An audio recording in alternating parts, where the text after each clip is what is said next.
కేసీఆర్ హరీష్ కు నోటీసులు అని చెప్పేసి. సో మొత్తానికైతే ఈ ఫోన్ ట్యాపింగ్ అంశం మళ్ళీ తెర మీదకి వచ్చింది. ఈ అసెంబ్లీ సమావేశాలు ముగిసిన తర్వాత వెంటనే 3 తారీఖు నాడు అసెంబ్లీ సమావేశాలు అయిపోతే అదే రోజు సాయంత్రానికి నాకు నోటీస్ ఇయ్యాలని ప్రయత్నం చేస్తున్నారు సిట్ వాళ్ళని చెప్పేసి హరీష్ రావే ముందుగా చెప్పుకున్నటువంటి పరిస్థితి. సో ఇట్లా అనేక అంశాలు ఉన్నాయి. అవినీతి తిమింగలాలు రవాణా శాఖకు సంబంధించిన అంశాలు ఉన్నాయి. బంగారం రేట్లు పెరిగిన సంబంధించి 31 31 దావత్ ఎట్లా ఉండబోతుందో ఉంది. ఇట్లా అన్ని అంశాలు మాట్లాడుకుందాం.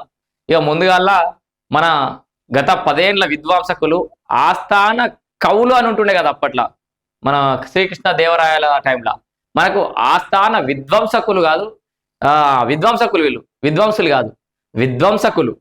తెలంగాణ రాష్ట్రాన్ని ఇక్కడే ఉండి ఇక్కడే ఉట్టి అదే పరాయి దేశం ఓడేదన్న పాపం చెప్తే ఇంకేదో సొంత దేశం ఓడి చెప్తే ఈయనే దొక్కి పెట్టన్నట్టు మన తెలంగాణ రాష్ట్రం కోసం కొట్లాడి తెలంగాణ తెచ్చిన తర్వాత అదే తెలంగాణను ఆగమాగం చేసినటువంటి పరిస్థితి గత బీఆర్ఎస్ పాలకుల పరిస్థితి. సో అటు హరీష్ రావు, కేటీఆర్, కేసీఆర్ 10 ఏళ్ల విధ్వంసానికి ఇక 100 ఏళ్ళు చెప్పినా సరిపోదని నేను మొదటి చెప్తూనే ఉంటాను కదా. ఇప్పుడు అట్లనే జరుగుతుంది. కేసీఆర్ హరీష్ కు నోటీసులు ఫోన్ ట్యాపింగ్ కేసులో జారీకి సిద్ధమవుతున్న సిట్. సో మీ అందరికీ తెలుసు ఫోన్ ట్యాపింగ్ సంబంధించి కేసు మరికొందరు కీలక వ్యక్తులకు కూడా ఇచ్చేందుకైతే కసరత్తు. సో ఎందుకంటే సజ్జనార్ గారి నేతృత్వంలో మళ్ళా సిట్ ఏర్పాటు చేసింది ప్రభుత్వం. ఆ సిట్ చాలా స్పీడ్గా పనిచేస్తుంది. వీళ్ళకి నోటీసులు కూడా ఇచ్చింది. ఇక మీకు ఫోన్ ట్యాపింగ్ విషయం కోసం మాట్లాడుకుంటే చాలా మంది ఏదో లుట్టపీస్ కేసు అది దానికి కింద ఉంటాడు ఇటెక్కలేను ఉన్నాడు కేటీ రామారావు, అది లోటపీస్ కేసు అంటాడు, ఇది లోటపీస్ కేసు అంటాడు, వాడే చెప్తాడు అంటాడు. పాపం ఈ కేసీఆర్ బాబుకి హరీష్ రావుకు తలకే నొప్పే ఈయన ఓవర్ యాక్షనే, ఈయన బిల్డప్లే వీళ్ళ పాడానికి వస్తుంది. సరే ఏది ఏమైనా వీళ్ళకైతే నోటీసులు వచ్చినాయి. ఈ ఫోన్ ట్యాపింగ్ విషయంలో మన అందరం కొద్దిసేపు నిజాలు మాట్లాడుకుంటే నిజంగానే ఫోన్ ట్యాపింగ్ అనేది జరగకపోతే ప్రభాకర్ రావు అన్నట్టయిన అమెరికాకి ఎందుకు పారిపోయినట్టు నెంబర్ 1 క్వశ్చన్. ఇండియాకి రావడానికి ఎందుకు టైం తీసుకున్నట్టు నెంబర్ 2 క్వశ్చన్. సరే వచ్చి ఎదుర్కోవచ్చు, విచారణ సహకరించవచ్చు, కానీ ముందస్తు బెయిల్కి ఎందుకు అప్లై చేసుకున్నట్టు నెంబర్ 3 క్వశ్చన్. వచ్చినోడు వచ్చిండు, వేరే అధికారుల పేర్లు ఎట్లా చెప్తుండు, కానీ కేసీఆర్దో హరీష్ రావు పేరు ఎందుకు చెప్తలేడు కావాలని, తెలీదు, గుర్తులేదు, మర్చిపోయినా అని చెప్పేసి కాలం వెళ్ళదీస్తుండు. జ్యుడిషియల్ కస్టడీని కోర్టు కూడా పెంచింది. ఈయన ఏం చెప్తలేడు సార్, అసలు సమాధానం చెప్తలేడు, నోరు తెరుతలేడు, సహకరిస్తలేడు విచారణ కంటే కోర్టు కూడా ఆయన టైం ఇచ్చేసింది ఆయనకి, ఇంకా విచారణ అయిపోరని. ఇప్పుడు సిట్ ఏర్పాటు చేసి ఇట్లా ఇంటలేడని సిట్లో కూడా వాళ్ళకి నోటీసులు వచ్చే అవకాశం కనబడుతుంది. అయితే ఇక్కడ హరీష్ రావు ఏమంటున్నాడంటే ఇంకో వార్త చూపెడతాను, నన్ను అరెస్ట్ చేస్తే ఏమంటాడు, అరెస్ట్ చేస్తే మరింత ఉత్సాహంతో పనిచేస్తా నేను, ఫోన్ ట్యాపింగ్ కేసులో నాకు నోటీస్ తెలుస్తారట, రేవంత్ మెప్పు కోసం అక్రమ కేసులు పెడుతున్న పోలీస్ అధికారుల పేర్లు రాసుకుంటున్నాం, మీడియాతో ఇష్టాగోష్లో మాజీ మంత్రి, మేము మరింత ఉత్సాహంతో పనిచేస్తాం. ఈయన ఏమనుకుంటున్నా అంటే నన్ను అరెస్ట్ చెయ్యిరి అన్నట్టుగానే ఉంది నాకు అర్థం. ఎందుకంటే అరెస్ట్ చేస్తే ఏదో ముఖ్యమంత్రిని అయిపోతాను ఆయన భ్రమలో కలగంటుండు హరీష్ రావు. అయ్యో పాపం అంటారేమనుకుంటుండు. అయ్యో పాపం అనే పరిస్థితి లేదు. మీ బండారం అంతా తెలంగాణ సమాజాన్ని తెలిసిపోయింది. ఫోన్ ట్యాపింగ్ అనేది ఎంత దుర్మార్గపు చర్యనో అందరికి కూడా తెలుసు.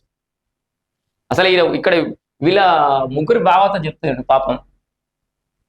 ఈ కేసీఆర్, కేటీఆర్ కలిసేమో హరీష్ రావు ఫోన్ ట్యాప్ చేసారు, హరీష్ రావు ఏమో ఆయన ప్రత్యర్థుల ఫోన్లు ట్యాప్ చేసిండు. మళ్ళీ వీళ్ళు ఈ వాళ్ళ ప్రత్యర్థుల ఫోన్లతో పాటు సొంత ఎమ్మెల్యేల ఫోన్లు ఈయన ట్యాప్ చేసుడు, ఆయన ఎమ్మెల్యేలు ఈయన ట్యాప్ చేసుడు. అదే పార్టీలా వాళ్ళ సొంత ఇంటి అల్లుని ఫోన్ కూడా ట్యాప్ చేసినాడు. కవిత మొన్న చెప్పింది కదా, మనుషులేనా ఆరాబైరు, సొంత ఇంటి అల్లుని ఫోన్ ట్యాప్ చేస్తారా అని చెప్పి తిట్టింది వీళ్ళందరినీ కలిపి. సో ఇట్లా ఫోన్ ట్యాపింగ్ అనే ఒక దుర్మార్గపు చర్యలకు దిగజారి ఫోన్ ట్యాపింగ్ చేసి ఇలా కష్టాలు పడుతురు. నిజంగానే కేసీఆర్ బాబు చెప్పినట్టు అది పోలీసులదే, అది దాన్ని ఏమన్నాడైనా అది పోలీసు ఇన్వెస్టిగేషన్ లో భాగంగా వాళ్ళకున్న హక్కులు వాళ్ళు చేస్తారు, ప్రభుత్వానికి ఏ సంబంధం అండి, పోలీసులే చేస్తారు అని చెప్పేసి అన్నాడు కదా. అక్కడ వరకే ఉంచుదాం. కేసీఆర్ బాబుకు కల్వకుంట్ల ఫ్యామిలీకి ఏ సంబంధం అనుకున్నాం. మరి ఆ పోలీస్ డిపార్ట్మెంట్ వాళ్ళు వాళ్ళ అధికారాల్లో వాళ్ళ విచక్షణ అధికారాలను ఉపయోగించే వాళ్ళకున్న అధికారాలతోటి వాళ్ళు ఫోన్ ట్యాపింగ్ చేశారు అనుకుందాం. ఎవడో అనుమానాస్పదంగా ఉండేది లేకపోతే సంఘ విద్రోహ శక్తులు ఉన్నాయి వాళ్ళ ఫోన్లు ఇన్నారే అనుకుందాం. ఆ ఫోన్ల డాటా అట్లే కాపాడాలి కదా. మరి ఆ హార్డ్ డిస్క్లను ఎందుకు కాలబెట్టినట్టు, ఎందుకు ఆధారాలను ధ్వంసం చేసినట్టు, యాస్టిస్ చూస్తే ఇబ్బంది ఏం లేదు కదా ఇన్వెస్టిగేషన్లో. బరాబరే పలానా రేవంత్ రెడ్డి సంఘ విద్రోహ శక్తులకు పాల్పడ్డాడు, ఈయన వేరే మాట్లాడాడు, బండి సంజయ్ ఇట్లా తప్పుడు మార్గంలో పోతుండు, అరవింద్ ఇట్లా పోయిండు, రఘునందన్ రావు ఇట్లా పోయిండు. ఇన్వెస్టిగేషన్లో తెలుస్తున్నాయి కదా, ఎందుకు అవి ధ్వంసం చేసిరు దాంట్లో తప్పు వెళ్ళినప్పుడు. ఇక్కడ చాలా ప్రశ్నలు ప్రజలకు వస్తున్నాయి, కామన్ మ్యాన్స్ అందరూ ఆలోచిస్తారు. ఆ కేటీఆర్ గారు, హరీష్ రావు గారు ఎందుకు మీరు ఇంత ఎత్తు ఎగిరిపడ్డా సమాజం మీద గమనిస్తుంది. ఇక్కడ కాంగ్రెస్ పార్టీ కూడా కొండందా వెల్కందా పట్టినట్టు చేస్తే కూడా జనాలకు అర్థమవుతుంది మీరు ఎందుకు ఆవేశపడుతున్నారు. ఒకవేళ మీ మీద చర్యలు తీసుకోకపోతే నిజంగానే మీ మీద చేసినటువంటి ఆరోపణలన్నీ ఒత్తే ఆరోపణలు అయితే సమాజం కాంగ్రెస్ కూడా నిందిస్తుంది. దాంట్లో ఎలాంటి డౌట్ అక్కర్లేదు. Investigation is on going. అప్పుడు మీరు అనవసరంగా అధికారుల పేర్లు బుక్లో రాసి పెడతాం, రెడ్ బుక్లో రాస్తాం, ఆంధ్ర రాజకీయాలు రెచ్చగొట్ట రాజకీయాలు చేస్తున్నాం, వాళ్ళందరూ ఎట్లా భయపడిస్తుంది తెలుసా హరీష్ రావు. మీరు ఇక్కడ స్టేట్ సర్వీసెస్ ఇడిచిపెట్టిపోయినా, సెంట్రల్ సర్వీస్లోకి వెళ్ళిపోయినా, రిటైర్ అయినా మిమ్మల్ని ఇడిచిపెట్ట బిడ్డ అని చెప్పేసి భయపట్టిస్తుండే. ఇది ఖచ్చితంగా దీన్ని కూడా సుమోటోగా తీసుకొని దర్యాప్తు చేయాలి. ఎందుకంటే ఇన్వెస్టిగేషన్లో ఉన్న అధికారులను భయభ్రాంతులకు గురి చేయడం, ఇది బ్లాక్మెయిల్ చేయడం కిందకి వస్తుంది. ఇది నాకు తెలిసి, నాకున్నంత నా వరకైతే. సో ఇట్లా ఫోన్ అయితే ఈ ఎంటైర్ ఫోన్ ట్యాపింగ్ కేసు విషయంలో బండి సంజయ్తో పాటు నాటి డీజీపీ సిఎస్ వివరణ వచ్చే నెలలో కీలక పరిణామాలు చోటు చేసుకునే ఛాన్స్. సో కొత్త సంవత్సరంలో వాళ్ళ చరిత్ర మొత్తం తిరగబడబోతుందా, బీఆర్ఎస్ లో గందరగోళ పరిస్థితులు ఏర్పడబోతున్నాయి అని అయితే మనకు కనబడుతుంది. ఇప్పటికే 4 అరెస్టు. అయితే కొత్త ఏడాదిలో బీఆర్ఎస్ కు కష్టాలు, ఫోన్ ట్యాపింగ్, కాళేశ్వరం, ఫార్ములా ఈ కార్ రేస్ కేసుల్లో కీలక పరిణామాలు, ఇవన్నీ కేసులు. అయితే ఈ ఫోన్ ట్యాపింగ్ కేసులో సిట్ నోటీసులను స్వాగతిస్తున్నామని బండి సంజయ్ అంటుండు. ఎందుకంటే ఆయన ఫోన్ కూడా ట్యాప్ చేశారు పాపం. సో ఏదేమన్నా ప్రజాస్వామ్యంలో, రాజకీయంలో అందరికి కొట్లాడే శక్తి ఉంది, హక్కు ఉంది. ఫోన్లు ట్యాపింగ్ చేసే హక్కు లేదు. బండి సంజయ్ ఏం మాట్లాడుతుండు, రేవంత్ రెడ్డి ఏం మాట్లాడుతుండు. మీరు ఇప్పటిదాకా బీఆర్ఎస్ వాళ్ళు కేసీఆర్ రాజకీయ చాణక్యుడు, వ్యూహాలు ఇట్లా రచిస్తాడు, మొత్తం ఫోన్లీనుడే, దొంగసాటుగా ఫోన్లిని ఏ ఎమ్మెల్యే ఏమోతో మాట్లాడుతుండు, ఆ ఎమ్మెల్యే వాన్ భార్యతో ఏం మాట్లాడుతుండు. గిదా మంచి పద్ధతి. సో ఇది కేసీఆర్ హరీష్కు నోటీసులకు సంబంధించిన విషయాలు మీరు కూడా కామెంట్ రూపంలో తెలియజేయండి. మీకు అర్థమైందా లేదా, అంటే వీళ్ళు నిజంగానే వీళ్ళకి నోటీసులు ఇస్తే మన నష్టం ఉందా, అయ్యో పాపం అంటారా, కామెంట్ రూపంలో తెలియజేయండి. ఇక 31st దావత్కి అర్ధరాత్రి 12 గంటల దాకా వైన్స్ అట, బార్లు క్లబ్లు 1 గంట వరకు అట, 31వ తేదీ ఓపెన్ ఉండేలా సర్కార్ జీవో, నిబంధనలు ఉల్లంఘిస్తే కఠిన చర్యలు పోలీస్ శాఖ. ఇక్కడ ప్రతి సంవత్సరం వచ్చే వార్త అనేది ప్రతి సంవత్సరం జరిగే అంతే ఇది. దాని వల్ల మనం కొత్తగా చెప్పేది ఏం లేదు. కానీ బంగారం ఎట్ 1,40,000, 1,40,000 పోయింది బంగారం. ఇంకా 70,000, 80,000, 90,000 ఉన్నప్పుడు కొందాం అనుకున్నాను నేను. పెరుగుతుందా తీగ, ఇంతకంటే అక్కడ నుంచి తక్కువ అవుతుందేమో అనుకున్నా, పోతూనే ఉంది. ఇప్పుడు కూడా ఏమనిపిస్తుంది మనకి, సామాన్లకు 1,40,000 ఉంది, ఎన్నడో నా డమాల్ మనదా, కొందాంతే అనుకుంటాం. అది 2 లక్షలకు పోయినా ఆశ్చర్యం లేనట్టుంది. ఒకే రోజు 2,400 పెరుగుదల, వామ్మో.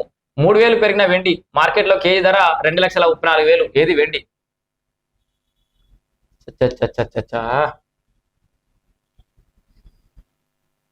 అయ్యో, అక్రమాస్తులు 50 కోట్లకు పైనే. రవాణా శాఖ మహబూబ్ నగర్ డిప్యూటీ కమిషనర్ ఇంట్లో ఏసీబీ సోదాలు. అక్కడే కాదు, రాష్ట్ర వ్యాప్తంగా అందరు రవాణా శాఖ అధికారుల దగ్గర, ఉన్నతాధికారుల ఇళ్లలో సోదాలు చేయాలి. అసలు నాకు అర్థం కాదు, ఏదైనా కంప్లైంట్ వస్తే తప్పితే, అనుమానం వస్తే తప్పితే ఎందుకు సోదాలు చేయరు మీరు? ఏమైనా నిబంధనలు పెట్టుకోవాలి. ర్యాండమ్గా ఖచ్చితంగా వాళ్ళకి పవర్స్ ఇవ్వాలి. ర్యాండమ్గా ఎవరినైనా ఇంట్లోనైనా చెక్ చేసుకునే అవకాశం ఇవ్వాలి. ఏం కాదు, ఒకరోజు సహకరిస్తారు, పోయేదేముంది.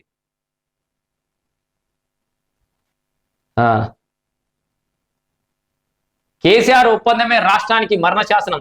కృష్ణా వాటాలో 299 టీఎంసీలకే సంతకాలు చేశారు. కొత్త ట్రిబ్యునల్తోనే తెలంగాణకు న్యాయం. కొత్త జలశక్తి మాజీ కేంద్ర జలశక్తి మాజీ సలహాదారు వెదిరే శ్రీరామ్.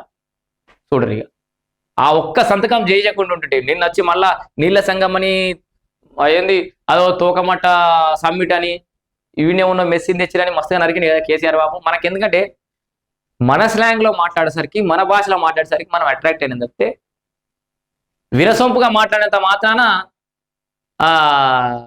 దాన్ని ఏమంటారు, దయ్యాలు వేదాలు వలిస్తే అవి నిజంగానే వేదాలు అయిపో. అక్కడ కేసీఆర్ ఆ రోజు సంతకం చేయలే అని చెప్పమను, హరీష్ రావునో, కేటీఆర్నో, కేసీఆర్నో.